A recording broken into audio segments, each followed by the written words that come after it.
Hello friends, we're back again, and I still do not have my mic, but that's going to be coming in later today. For now, I just wanted to talk about the recent suspect test on Greninja.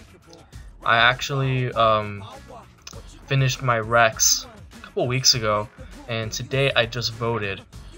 And I think I just wanted to make a video just explaining to you guys why exactly Greninja is most likely getting the booby. I can't really be sure of that. I've looked through the suspect thread.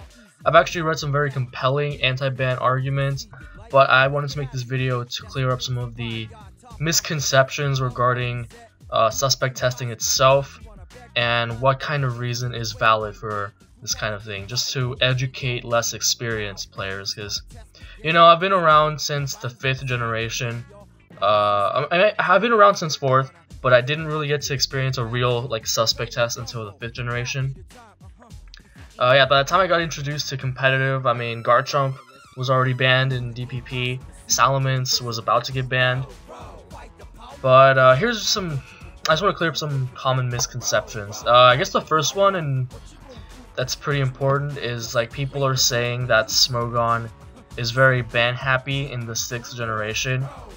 And this is mostly by newer players who got introduced in the 6th generation, and it does seem like, especially in X and Y, Smogon really, they didn't really waste any time in between suspect tests, and the reason for this is because in the 5th generation, they took forever to get with the suspect tests.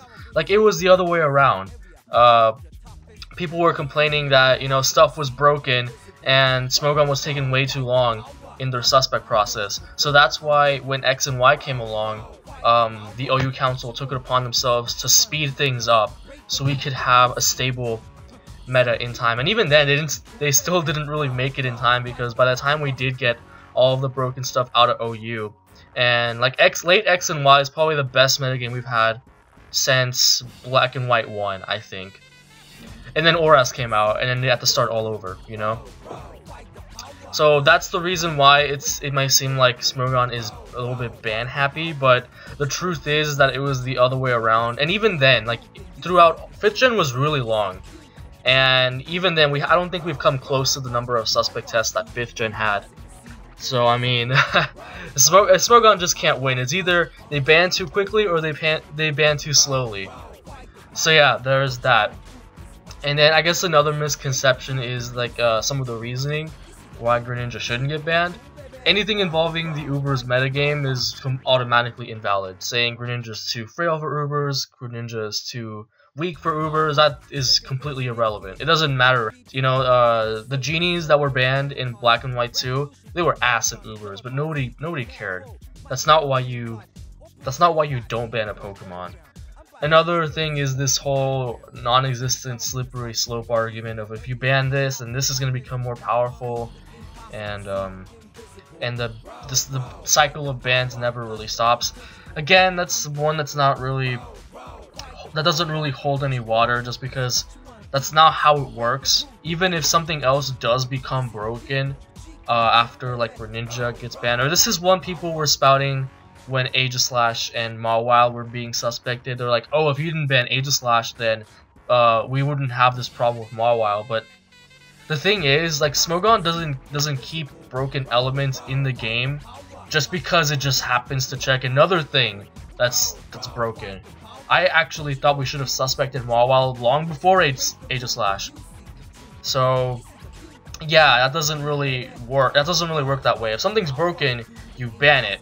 And if something else becomes broken as a result, which it's not really, chances are if it was broken at that point, it was probably already overpowered before, then you suspect that as well. What's the problem?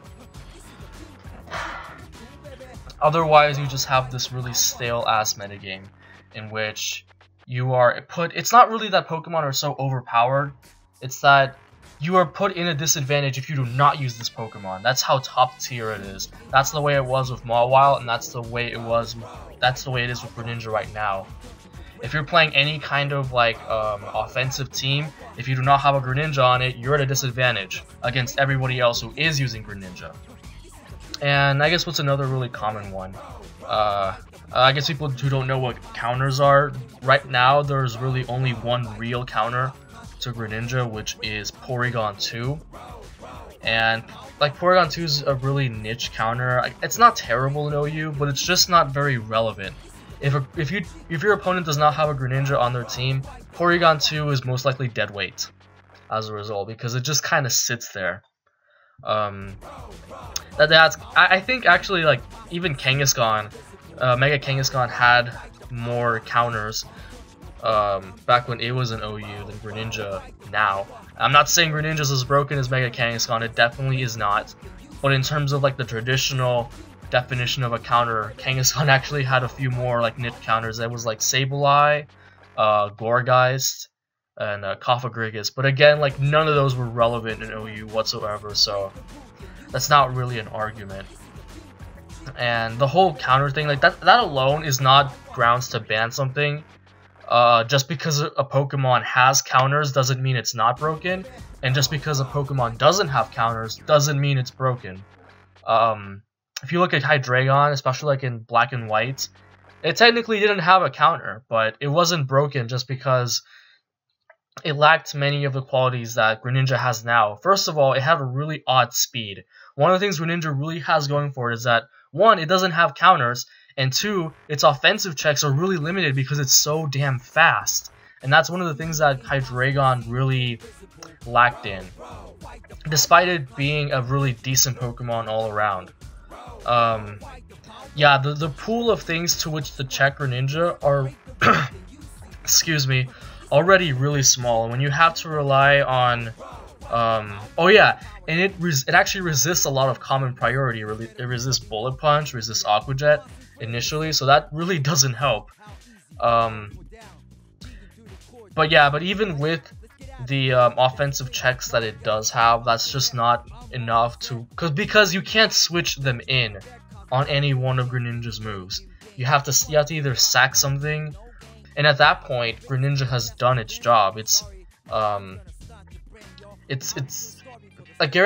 is one of those Pokemon that is guaranteed to kill every game. It doesn't matter if you have offensive checks. And the fact that it actually resists, or not that it resists, it's not weak to any common entry hazard, so there's not a whole lot of opportunity cost of just switching him out. Especially, oh yeah, people also say it's frail, it'll die to any hit.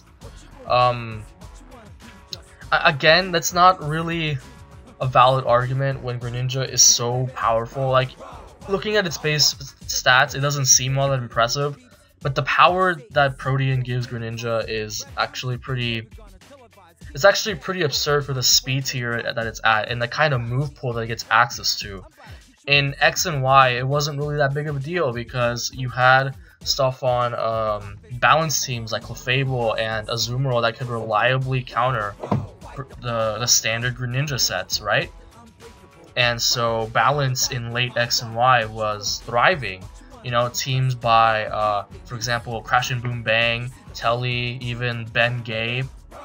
But Greninja just destroys balance right now because its common counters on those kinds of offensive balance playstyles are completely gone. That's not to say that Greninja is unstoppable, of course, but it kind of creates this rift in the metagame where you gotta play either really hyper offensive styles in order to not let Greninja go wild, or you gotta play really heavy stall. Make sure all your Pokemon are fat enough to take a hit from this thing. It did get low kick, but it's still not really a reliable way to hit Chansey. Chansey is something I consider still to be like a reliable counter to Greninja, but Chansey is such a momentum killer that it kind of pigeonholes you into this stally style. And low kick is mainly just for like Heatran, if you don't want to miss Hydro Pump, and Kyurem B was something that used to be considered like a check to Greninja, especially like the AV versions that were coming up late in XY.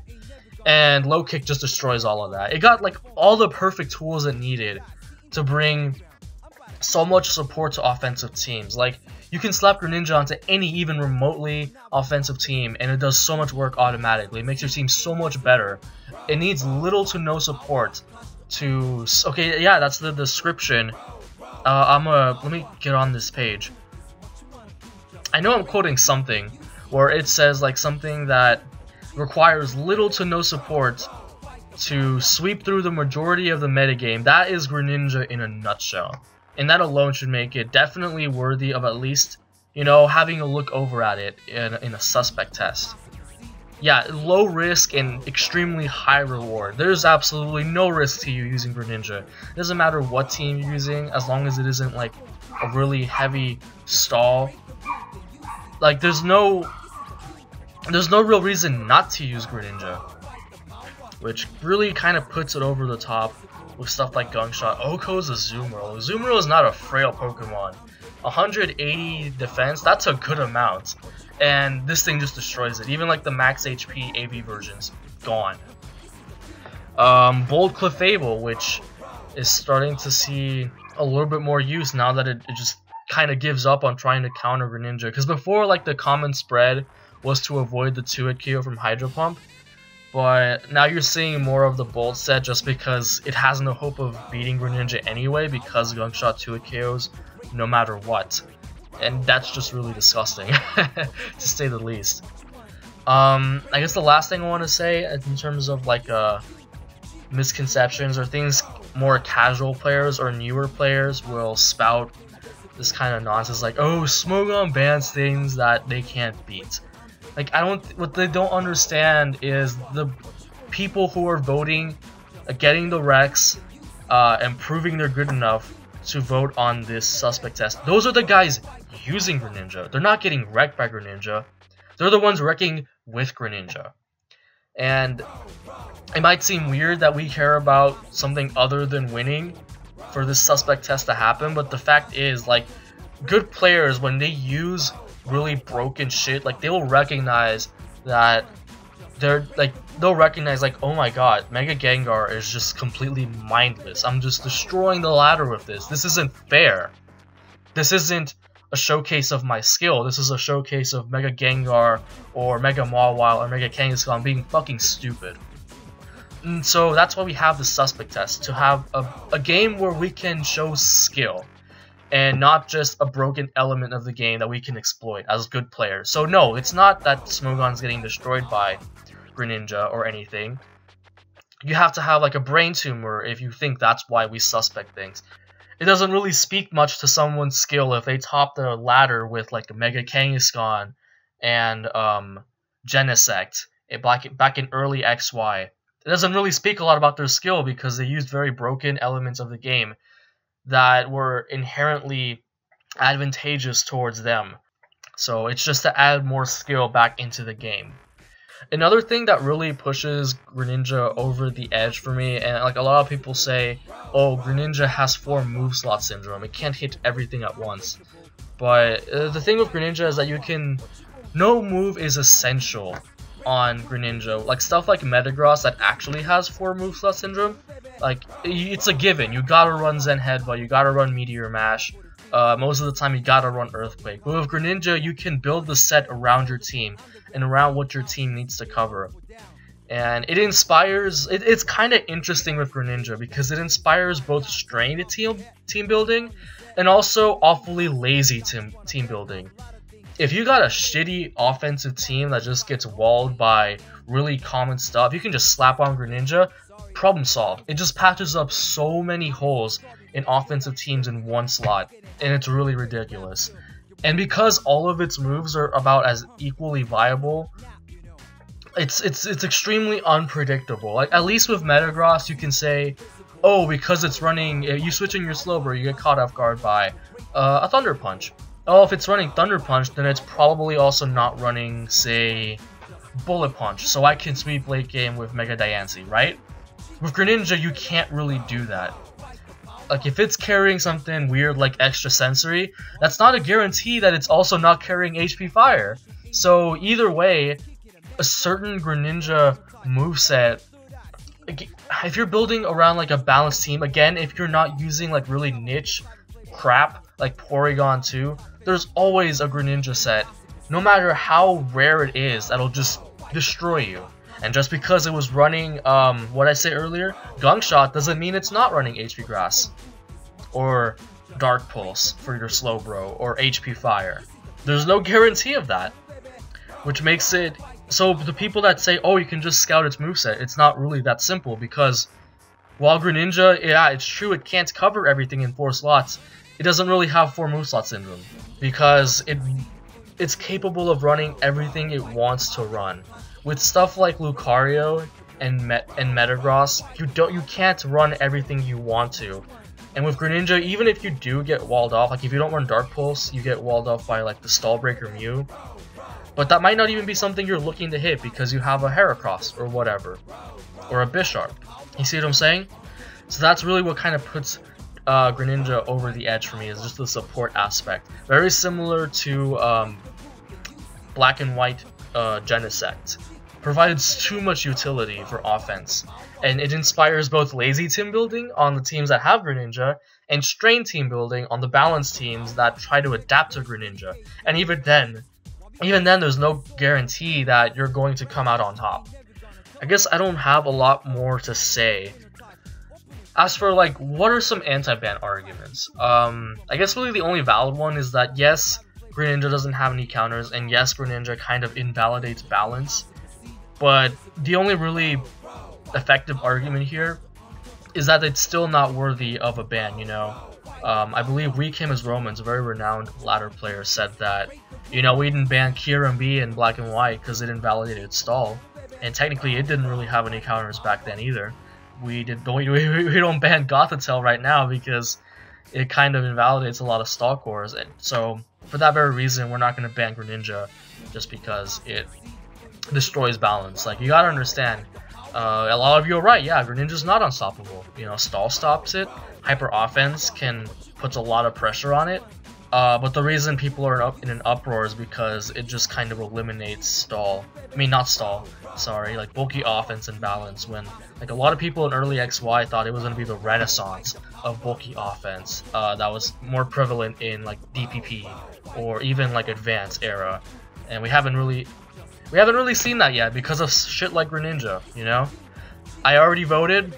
I'm not gonna reveal what I actually voted, like for or against, but like just watching this video, you should have a pretty good idea of what I voted. But yeah, that was the one like anti-ban argument I found pretty compelling. And yeah, if life were perfect, we would all be running very balanced and enjoyable teams to play with, but that's just not the reality. And sometimes we have to put up with stuff like Greninja because currently, at least according to We Came As Romans, there's not grounds to ban it just because it has no counters. That's not a reason we banned Hydreigon, and because it invalidates a certain playstyle, we didn't ban Kyurem or Gothitelle for that either. So it's only fair if we give Greninja a little bit more time in OU. But if you're gonna vote no ban, that better be your reasoning, because any other like most of the other reasoning I've read, like I've gone over, it's too frail, it's not good enough for Ubers, those are all just complete BS. Nevertheless, there are valid reasons for not banning Greninja, as I just went over, so don't get me wrong on that. Mainly just the misconceptions that a lot of more casual players have, and giving you guys a more accurate perspective of what's actually going on with Greninja, and what the actual arguments by the people who are voting, how it's shaping up to look like. I wouldn't be surprised if we didn't get the 60% supermajority, because there are a lot of people who think like We Came As Romans, and they think, you know, it's a really good Pokemon, but you know, they just go by the book and say, and they just present precedents to justify not banning Greninja. You know, that's very valid. I was very compelled by that argument. So yeah, that's all I have for this video.